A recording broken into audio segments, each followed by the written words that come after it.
রাখির সাথে পাক্কা ২ বছর প্রেম করার পর বিয়েটা করেছিল অনিন্দ। রাখিকে নিজের অবস্থার ব্যাপারে কিছুই লুকোয়নি। তখন রাখি বলেছিল অনিন্দর সব সুখ দুঃখ ওর নিজেরও, অথচ এখন সবকিছু ভুলে গেছে। এর মানে সবই ফাঁকা বুলি ছিল। অনিন্দ কি কম চেষ্টা করছে? সংসারের সুখ স্বাচ্ছন্দ্য আনতে প্রাণপাত পরিশ্রম করছে। কাপড়ের দোকানটা যাতে ভালোভাবে চলে তার জন্য অনেক চেষ্টা করছে, কিন্তু লাভের মুখ দেখছিই না। রাখি জানে সবটাই, তবু এভাবে কথা বলে কেন কে জানে। ৪ বছর হলো বিয়ে হয়েছে, প্রেম করেছে ২ বছর, সব মিলিয়ে ৬ বছর দুজনে একসাথে পথ চলছে। কিন্তু রাখি বোধহয় মনের দিক দিয়ে অনিন্দর পথের সাথী হতে কখনো পারেনি। মনে একরাশ ক্ষোভ নিয়ে দোকানের উদ্দেশ্যে বেরিয়ে পড়ল অনিন্দ। কদিন ধরেই রাখি গোয়া বেড়াতে যাওয়ার কথা বলছিল। আজ তাই বলেছিল গোয়ার বদলে দুদিনের জন্য দীঘা ঘুরে আসবে। তাতেই এতগুলো কথা শুনিয়ে দিল। অনিন্দের সুবিধে অসুবিধে কিচ্ছু নিয়ে রাখির মাথা ব্যথা নেই, শুধু নিজেকে নিয়েই আছে। একবার দোকানের একটা কাজে খুব টাকার দরকার হয়েছিল। কোথা থেকে টাকা জোগাড় করবে বুঝতে না পেরে রাখির কাছে হাত পেতেছিল। ভেবেছিল ওর গয়নাগুলোর মধ্যে থেকে কিছু একটা বিক্রি করে টাকার জোগাড় করবে, কিন্তু বেঁকে বসেছিল ও। লজ্জা করে না? আমার গয়নার দিকে নজর দাও, নিজে তো কিছুই দিতে পারোনি, আবার কেড়ে নিতে চাও? সব তো চাইনি, একটা কিছু দিলেই চলবে, আবার গড়িয়ে দেব বলেছিল অনিন্দ।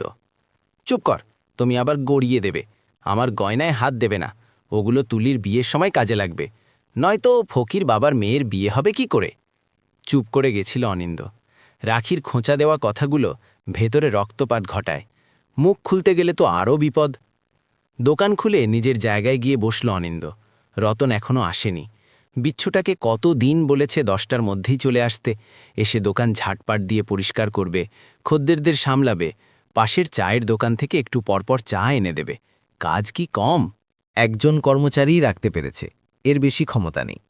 রাখি আগে মাঝে মাঝে আসত, কিন্তু প্রেগনেন্ট হয়ে যাওয়ার পর থেকে আর ওকে দোকানে আসতে দেয়নি। এরপর তো ওকে তুলিকে নিয়েই ব্যস্ত থাকতে হয়েছে। মুখ ঝুলিয়ে বসে আছিস কেন? কি হয়েছে? ভোলাদার গলা।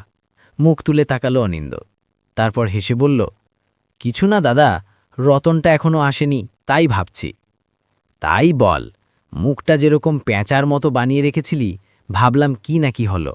সমস্যা হলে আমাকে বলিস, দাদা বলে ডাকিস তবে কি করতে। চলে গেল ভোলাদা। এই একটা মানুষ, এত বছর ধরে দেখছে এরকম ভালো মানুষ খুব কমই দেখা যায়। তারও কাপড়ের দোকান, ভালো চলে।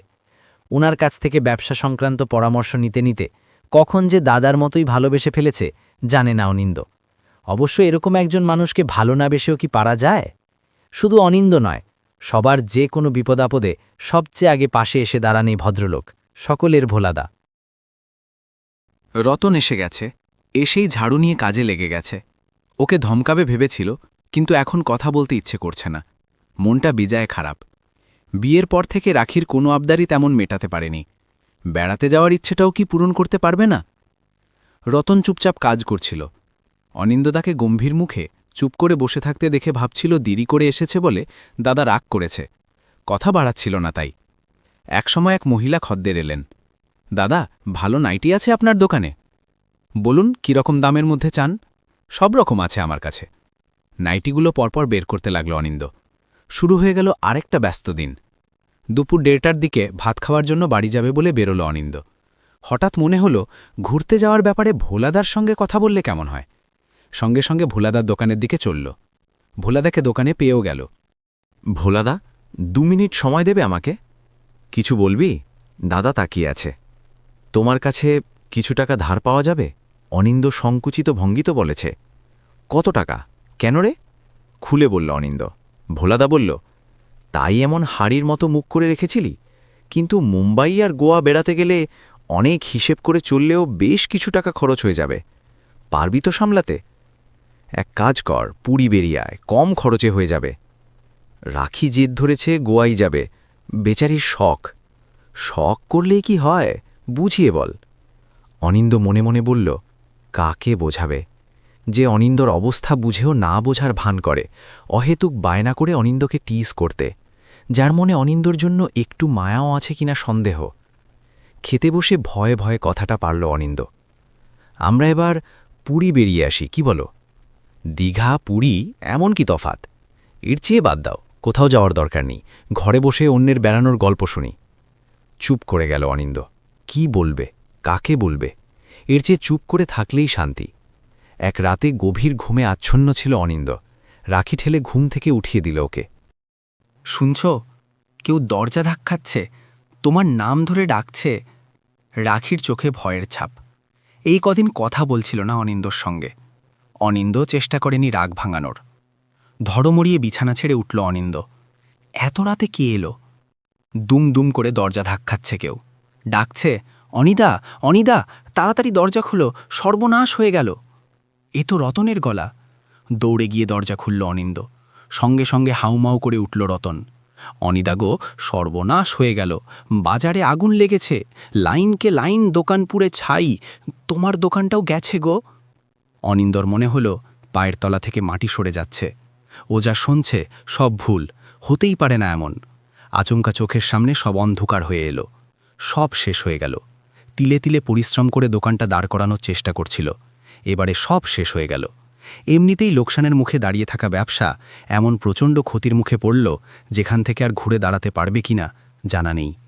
বেসামাল হয়ে মাটিতে পড়ে যাওয়ার আগে ওকে ধরে ফেলল রাখি। সেও কাঁপছে থরথর, অনুভব করতে পারছে অনিন্দ। পরদিন বাজারে উপচে পড়ছিল ভিড়, সকলে প্রতিবাদে মুখর। দমকল বাহিনীর গাফিলতিতেই নাকি এত বড় ক্ষতি হয়ে গেল। আগুন কি করে লাগল এটা নিয়ে স্পষ্ট ধারণা নেই কারো। ভিড়ের মাঝে পাথনের মতো দাঁড়িয়েছিল অনিন্দ। কার দোষে বা কেন এমন হলো এসব নিয়ে ওর কোনো মাথা ব্যথা নেই। যে বিপুল ক্ষতির মুখে পড়েছে সেটা সামলাবে কি করে সেটা ভেবেই দিশেহারা। যাদের দোকান পুড়েছে বেশিরভাগেরই ইন্স্যুরেন্স করানো আছে, তাই তাদের চিন্তা নেই। কিন্তু অনিন্দর ইন্স্যুরেন্স করানো হয়নি। করবে করবে ভেবে দেরি হচ্ছিল। এখন কোথায় গিয়ে দাঁড়াবে? ভোলাদার দোকানও পুড়ে গেছে, কোন মুখে তার কাছে হাত পাতবে? সারাদিন উদ্ভ্রান্তের মতো বাইরে বাইরে ঘুরে বেড়ালো, বাড়ি ফিরতে ইচ্ছে করছে না। রাখি ব্যাপারটা কিভাবে নেবে কে জানে, মনের কষ্ট কার কাছে উজাড় করে দেবে। ভাবনায় ভাবনায় বিপর্যস্ত অনিন্দ সারাদিন রাস্তায় রাস্তায় ঘুরে সন্ধ্যের পর বাড়ি ফিরল। কিছু একটা ব্যবস্থা না হলে না খেয়ে মরতে হবে। কি হবে ভগবান জানেন। অনিন্দ ফিরতেই রাখি এসে সামনে দাঁড়াল, কঠিন গলায় বলল, কোথায় ছিলে সারাদিন? জবাব দিল না বিরক্ত অনিন্দ। কথা বলছ না কেন? চুপ করেই রইল অনিন্দ। কাকে কি বলবে সে তো বুঝবেই না কিছু, মাঝখান থেকে শুধু অশান্তি হবে। চুপ করে আছো কেন? সারা দিন ধরে ঘরে ফিরলে না? চিন্তা হয় বোঝো না? জবাব না দিয়ে চুপচাপ ঘরে ঢুকে বিছানায় শুয়ে পড়ল অনিন্দ। সারাদিনের ধকল শরীর আর দিচ্ছে না। একটু পরে চা নিয়ে এলো রাখি। পাশ ফিরে শুলো অনিন্দ। কিচ্ছু খেতে ইচ্ছে করছে না এখন। বললেই হলো, ওঠো বলছি, ওঠো। বিরক্ত হয়ে উঠে বসে চায়ের কাপটা হাতে নিল। রাখি এক পলক তাকালো, তারপর হাতটা বাড়িয়ে ধরল। চমকে গেল অনিন্দ। রাখির হাতে একগোছা 500 টাকার নোট। কোথায় পেলে এই টাকা? আজ দুপুরে তোমার ভোলাদা এসেছিলেন, তিনিই দিয়ে গেলেন। 10,000 টাকা আছে এখানে, বললেন এই দিয়ে দোকানের কাজ শুরু করতে। অনিন্দর আগেই বোঝা উচিত ছিল এটা ভোলাদার কাজ। যদিও এই টাকায় তেমন কিছুই হবে না, তবুও এমন বিপদের দিনে এটা কম কি? এটাও নাও, তোমার কাজে লাগবে। রাখির হাতে একটা পুটলি। কি এটা? আমার গয়না। কি? নিজের কানকেই বিশ্বাস করতে পারছিল না অনিন্দ। কি আবার? বললাম তো আমার গয়না, ওগুলো বিক্রি করলে কিছু টাকার জোগাড় হয়ে যাবে। কিন্তু তুমি তো বলেছিলে গয়নায় হাত না দিতে। কি ভেবেছ আমায়? আমি এত খারাপ, এত স্বার্থপর? বিপদ তো তোমার একার নয়, আমাদের দুজনেরই। কিন্তু তুলির বিয়ের কি হবে? তুলির বিয়ের কি হবে সে তুলির বাবা জানে। হেসে ফেলল অনিন্দ। মনের চাপ অনেকটাই কমে গেছে। রাখি পাশে আছে, আগেও এভাবেই ছিল পাশে, ছায়ার মতো। প্রিয় বন্ধুরা, এতক্ষণ সাথে থেকে গল্পটা শোনার জন্য অশেষ ধন্যবাদ। গল্পটা ভালো লাগলে একটা লাইক, কমেন্ট ও শেয়ার করে দেবেন। আর পরবর্তীতে আরও এরকম নিত্য নতুন গল্প শুনতে চাইলে আমার চ্যানেলটি সাবস্ক্রাইব করে সাথে থাকুন। ভালো থাকবেন সবাই।